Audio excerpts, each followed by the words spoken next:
On the news tonight, FG levels treason allegation against Peter Obi. Buhari walks his talk on credible polls, FG. FEC approves 95.8 billion naira for Ekiti, Ondo roads. Senator-elect warns of impending genocide in Nigeria. On sports, FIFA withdraws Peru's hosting rights for 2023 Under-17 World Cup. For more updates of our broadcast on YouTube, the handle is BGI TV Current. Kindly subscribe and click on the notification bell. Select option all to access our broadcast. I am Morire Rabina Lawal. Now the news in detail. The federal government on Tuesday accused the presidential candidate of the Labour Party in the 2023 election, Peter Obi, of treason, saying he is inciting people to violence over the outcome of the presidential poll. Information report that the Minister of Information, Lai Mohammed, stated these in Washington, D.C., USA, during his official engagement with some international media organizations. Mohammed said it was wrong for Obi to one breath seek redress in court over the outcome of the polls and in another breath incite people to violence. Obi and his vice, Dexter Ahmed, cannot be threatening Nigerians if the president-elect Bola Ahmed Tinubu of the All Progressive Congress APC is sworn in May 29th. It will be the end of democracy in Nigeria. This is treason. You cannot be inviting insurrection, and this is what they are doing. Obi's statement is that of a desperate person. He is not the Democrat that he claimed to be. To the next story. The federal government says President Muhammadu Buhari has delivered on his pledge to leave behind a legacy of free, fair, and credible election in the conduct of the 2023 polls. The Minister of Information and Culture, Alhaji Lai Mohammed, stated this in Washington, D.C., during his official engagement with some international media organizations.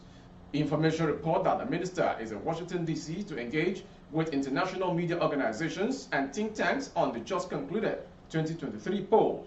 Information also report that the minister has so far engaged respectively with the Washington Post, Voice of America, Associated Press, and Foreign Policy magazine. The minister said in fulfillment of the president's pledge to restore sanity into the electoral process, he resolved that he would not confer special advantage on any political party, including the ruling All Progressive Congress APC, during the election. He said during the past elections, the president ensured that nobody used the security agencies to rig the election in his favor, but created a level playing ground for the elections to take place. Going to Ekiti. Information comes the Federal Executive Council has approved 95.8 billion naira for the dualization of Akure, Ita-Ogbolu, Iju, Ado-Ekiti Road, linking Ekiti and Ondo states. Minister of State for Works and Housing, Umar El Yakub, said that these are the end of the council meeting chaired by President Muhammadu Buhari in Abuja. According to him, the fourth section of the road project on the Ondo side was awarded to two construction companies at the cost of 46.6 billion naira. He said the remaining balance of 49.2 billion naira would be expended on the second section of the project from the Ekiti State border. The Ministry of Works and Housing presented a memo for the consideration and approval of the council. This is the award for a contract for the dualization of the Akure, Ita-Ogbolu, Iju, Ado-Ekiti State border on the Ondo State's side. To the next story. Senator-elect Jimoh Ibrahim has warned the Nigerian government of converging events that threaten the peace and security of Nigeria, with the possibility of genocide and international intervention looming. In a letter to his academic colleagues, he highlighted the potential for the situation to move beyond the threat of using the language of war in peacetime, but a pseudo classification of desire for the legitimate rule. If government does not do the needful, genocide may travel across Nigeria's borders, Ibrahim wrote. It could undermine national security, thereby giving rise to the opportunity to trigger responsibility to protect. Following the Geneva Convention, a genocide or outright intervention.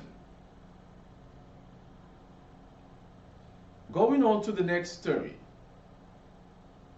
The literary luminary Wole Soyinka has added his voice to the discussions on the lingering effect of Naira redesign policy by Central Bank of Nigeria, accusing CBN Governor Godwin Emefiele of turning Nigeria into a state of despondency. The Naira redesign policy, manifested in scarcity of Naira note, nearly brought Nigeria to its knees, following its devastating effect on businesses and survival of Nigerians. However, the Supreme Court had faulted the policy and legitimized the old Naira note 200, 500 and 1,000 till the last day of the year. Speaking on Channel's television programs Roadmap 2023 aired on Monday, the intellectual described the policy as a conspicuous crime against humanity. Soyinka lamented the untold hardship unleashed on Nigerians beyond even the electoral violence which the poorly executed policy intended to curtail. He also faulted President Muhammadu Buhari for allowing the policy to stand to the detriment of Nigerians. And to the next story. The Secretariat of Labour Party LP in Imo State has been sealed. In a statement issued on Monday by the National Secretary of LP, Umar Farouk, stated that the Secretariat was sealed by the police in connivance with the state government. The statement read, the national leadership of the Labour Party is shocked over the invasion and occupation of its secretariat in Owerri today, that's yesterday, Monday, April 3rd, 2023, by the agents of the Imo State Governor, Hope Uzodinma, including thugs and unauthorized policemen from the government house. Such an illegal occupation is akin to a similar invasion on the same secretariat on Wednesday, March 15, 2023. Farouk said, unlike the March invasion, where no reason was given by the state government on why it took such unlawful action against the party, this time the government said that the action was due to a court order. And to the next story from Kano State.